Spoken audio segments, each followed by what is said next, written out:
So ఇంకొకటి తెలంగాణలో పెట్టాము ఒక పోలు.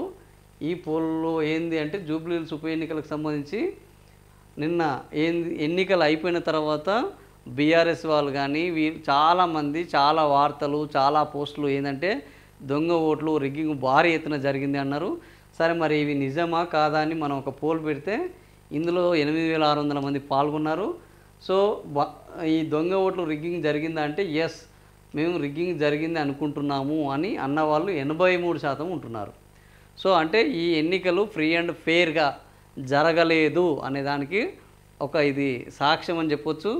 ఎన్నికల్లో ఎక్కడ కూడా ఎవరి ఓట్లు వాళ్ళు వినియోగించుకోలేదు, దొంగ ఓట్లు జరిగాయి, రిగ్గింగ్ జరిగింది అనేది బీఆర్ఎస్ నేతలు ఆరోపిస్తున్నారు. సరే వీరి ఆరోపణలు కరెక్టా కాదా అని అంటే చాలామంది జనాలు కూడా ఎస్ రిగ్గింగ్ జరిగింది, దొంగ ఓట్లు జరిగినాయి అని అంటున్నారు.